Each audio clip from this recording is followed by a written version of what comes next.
Plus de 12 milliards et demi de francs CFA, c'est le budget prévisionnel 2024 de l'ORTM adopté ce matin lors des travaux de la 53e session du conseil d'administration de la structure. Les administrateurs ont également donné leur quitus à la mise en œuvre des grilles radio et télé 2024 et au projet de programme d'activité 2024. Reportage Mamari Koné. Cette 53e session du conseil d'administration de l'Office des radios-télévisions du Mali ORTM se tient dans un contexte de crise marqué par d'énormes perturbations dans l'économie nationale.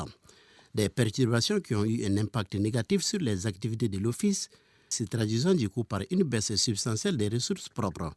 Malgré un contexte aussi difficile, l'espoir est permis de voir bientôt la future maison de la radio-télévision opérationnelle. En effet, les travaux du chantier de construction se poursuivent normalement.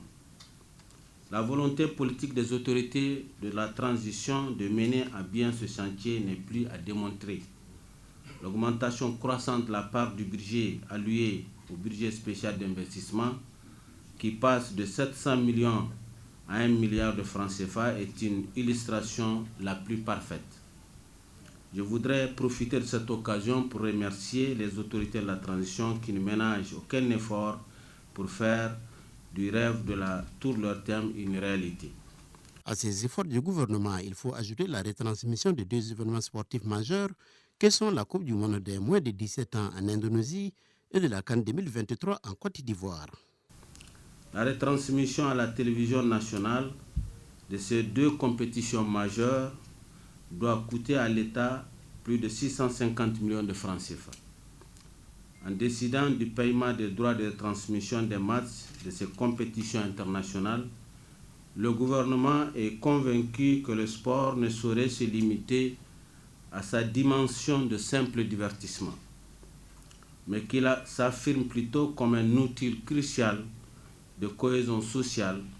Cependant, dans la perspective d'une compétition majeure comme la CAN, il urge d'apporter un appui budgétaire supplémentaire à l'ORTM en vue de lui permettre de mieux faire face au délestage en assurant la continuité du service public, la radiodiffusion, pendant cette période cruciale pour notre jeunesse. En 2024, les défis ne manqueront pas à l'Office. Il s'agit notamment de la diversification des ressources et dans cette perspective, on aura en ligne de mire la mise en œuvre des textes de la redevance radio et télé et l'appurement des arriérés dus à l'ORTM par ses partenaires. Au nombre des défis, on retient également la mobilisation sociale et la couverture médiatique des actions de sécurisation et de pacification du territoire et des populations entamées par l'armée nationale depuis plusieurs années et qui ont enregistré des succès éclatants et historiques ces derniers jours dans les régions du nord de notre pays. De la même manière, je souhaite que l'ORTM continue d'accompagner l'État dans les efforts de renforcement de sa présence et de retour des services sociaux de base dans les régions où les populations ont souffert de cette absence pendant plus d'une décennie. Je voudrais féliciter la direction générale et le personnel de l'ORTM pour le brio avec lequel ils ont assuré la couverture médiatique des opérations de pacification du territoire national conduites par l'armée nationale depuis plusieurs mois. Il s'agira aussi pour l'ORTM de fournir un travail de qualité pour contrer la campagne d'intoxication orchestrée contre notre pays. C'est-à-dire donc que 2024 ne sera pas du tout repos. Les activités programmées s'articulent principalement autour des actions ci-après. Le développement d'une politique de production et de diffusion de programmes radio-TV en rapport avec les objectifs de développement socio-économique de notre pays, l'accompagnement des autorités de la transition dans la mise en place des réformes politiques et institutionnelles, la promotion de la diversité culturelle et des langues nationales, l'amélioration de la qualité des programmes radio et télévision, la poursuite du programme de numérisation d'équipements et d'archivage, la poursuite des travaux de construction de la maison de la radio-télévision, la mise en application des différents tests relatifs à la redevance radio-TV.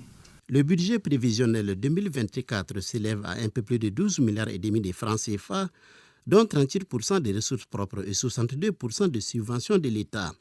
Quant aux grilles radio et télé 2024, elles ne changent pas fondamentalement. Les défis liés à la mobilisation sociale et la couverture médiatique des actions de pacification menées par l'armée nationale, ainsi que l'accompagnement des autorités de la transition dans la conduite des réformes politiques institutionnelles, devraient laisser plus d'espace pour l'organisation de débats contradictoires sur les grandes questions de la nation, pour la valorisation des langues nationales et pour la sensibilisation et l'éducation citoyenne des populations.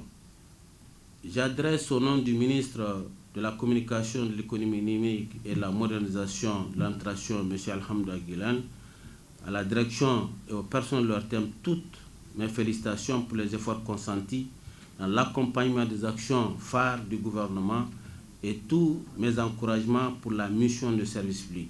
À l'entame des travaux, le président du conseil d'administration a fait observer une minute de silence à la mémoire des 2 membres du conseil et de tous les agents qui nous ont quittés en 2023.